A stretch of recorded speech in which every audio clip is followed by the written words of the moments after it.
Hello, I'm here to tell you about a very interesting aspect of Native American culture known as the ghost dance. It was started around the 1890s and has a lot to do with the frustration of Native Americans by the displacement of their homes and their stuff. Now, some of them reacted very violently and evaded capture. Others gave up and were sanctioned off in reservations. Once they were sanctioned off the reservations, they started to pick up on then modern American life, such as farming, having their own houses, and even dressing like Americans. One man decided that this wasn't right at all. He was a very powerful man from the tribe of the Paiutes in northern Nevada. He basically had a vision, and his vision spread it throughout the western and the Plains Indians, and it was known as the ghost dance. I want to tell you about the man. According to PBS New Perspectives on the West, his Indian name was Wovoka, and he was born in 1856 in Smith Valley. It was just north of Carson City. Around 1870, his father died, and having nowhere to go, he was taken in by a man named David Wilson and given the name Jack Wilson. And while he was under David Wilson's care, he learned Christian theology, he learned Bible studies, and he learned how to speak English. He was still a part of the tribe, though, and he became a very powerful shaman. He had certain tricks that he would share with his followers, including a shotgun trick in which he would get shot pretty much at point-blank range by a shotgun and come out unscathed.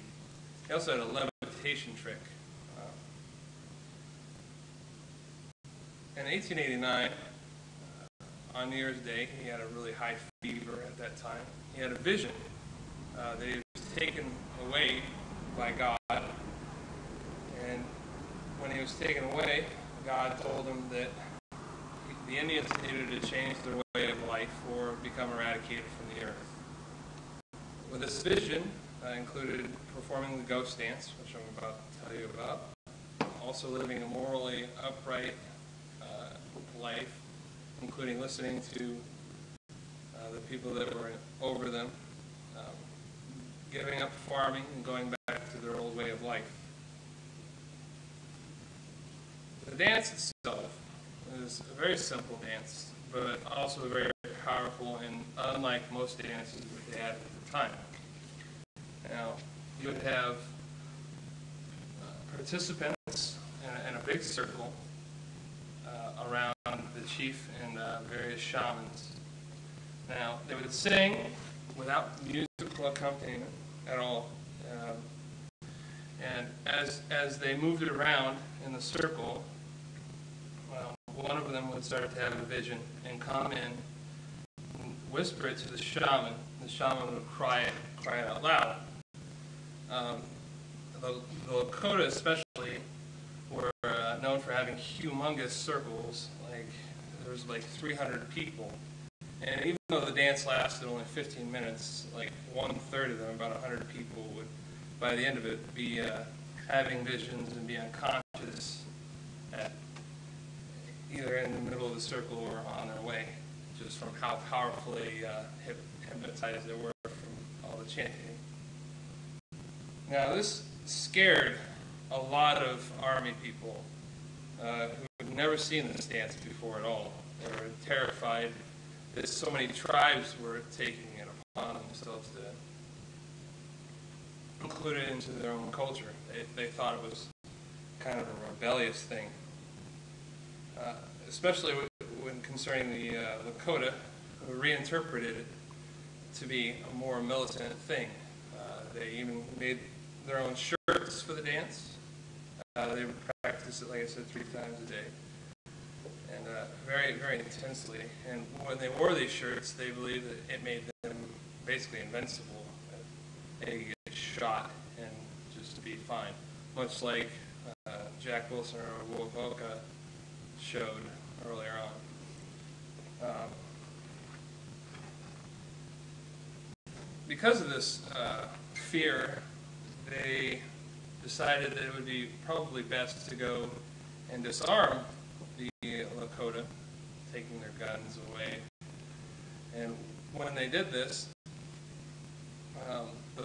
when they tried to do the first time, Settingsgaard was one of the leaders. He actually hated the idea of the ghost dance. He didn't really care for it at all. He got shot, so everybody in the Indian tribe, was very upset, and the army was very upset because they had upset the Indian tribe. So they decided that it would be best to move them away. They moved them to a place called Wounded Knee Creek. Might sound familiar.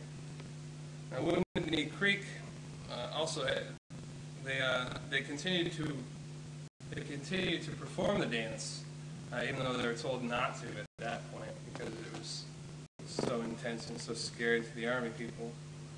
But even though they continued to perform it, the army people came out to disarm them again, even though they had already known that other people got shot.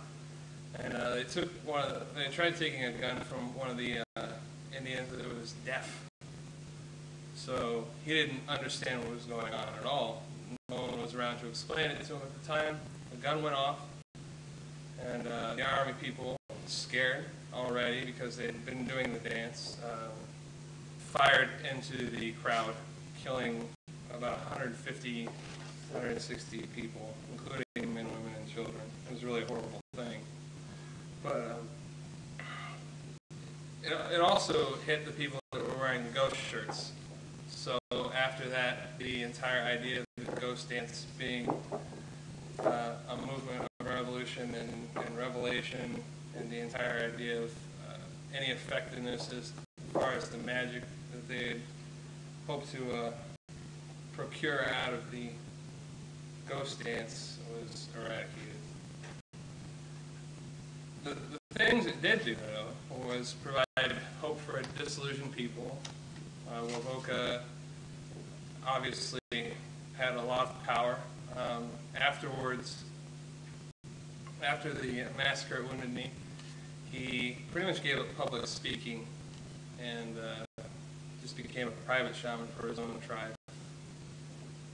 But it provided a positive message for people that were otherwise disillusioned. It spread because of that reason. It was a very positive message. And it still lives on in our history, and it's very fascinating.